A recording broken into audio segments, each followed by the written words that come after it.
മരണത്തിനായി വിധിച്ചു കരയറ്റ ദൈവത്തിൻ കുഞ്ഞാടിനെ അപരാധിയായി വിധിച്ചു കൽമഷം കലരാത്ത കർത്താവിനെ.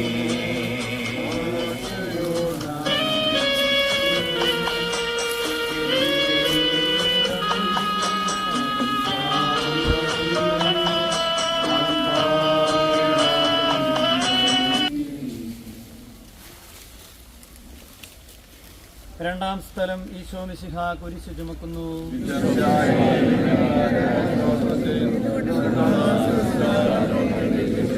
ഭാരമേറിയ കുരിശും ചുമന്നുകൊണ്ട് അവിടുന്ന് മുന്നോട്ട് നീങ്ങുന്നു.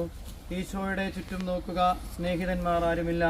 യൂദാസ് അവിടുത്തെ ഒറ്റിക്കൊടുത്തു, പത്രോസ് അവിടുത്തെ പരിത്യജിച്ചു, മറ്റ് ശിഷ്യന്മാർ ഓടിയൊളിച്ചു. അവിടുത്തെ അത്ഭുത പ്രവൃത്തികൾ കണ്ടവരും അവയുടെ ഫലമനുഭവിച്ചവരും ഇപ്പോൾ എവിടെ? ഓശാന പാടി എതിരേറ്റവരും ഇന്ന് നിശബ്ദരായിരിക്കുന്നു.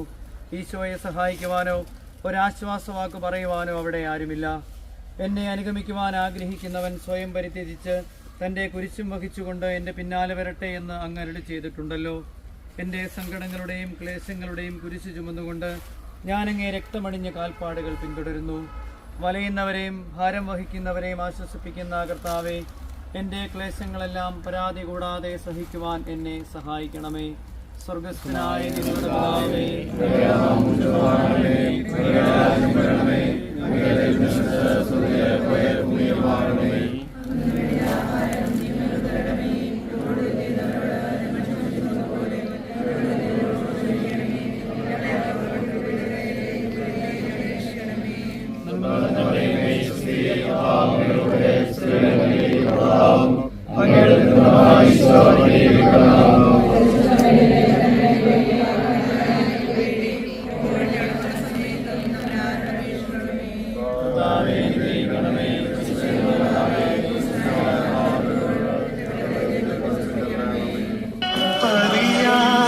കുറ്റങ്ങൾ ഇരയാൽ ചുമത്തി പരിശുദ്ധനായ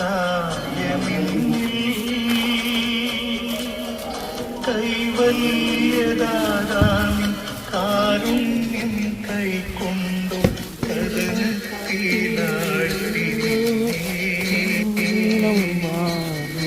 അവസാന വിധിയിൽ അലിവാർന്നു ഞങ്ങൾ അരുളേണമേ നാഗഭാഗ്യം.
കല്ലിന്മേൽ തട്ടി മുറിഞ്ഞു ചെന്നിനം വാർന്നൊഴുകി.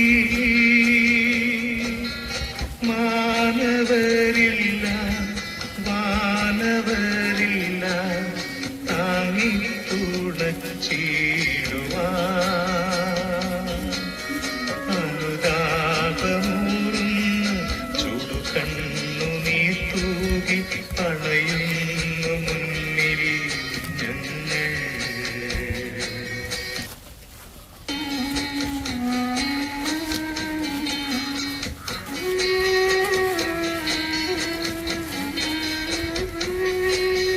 വഴിയിൽ കരഞ്ഞു വന്നോരമ്മയെ തനയൻ തിരിഞ്ഞു നോക്കി. സ്വർഗീയ കാന്തി ചിന്തും മിഴികളിൽ പൂരം താണിറങ്ങി.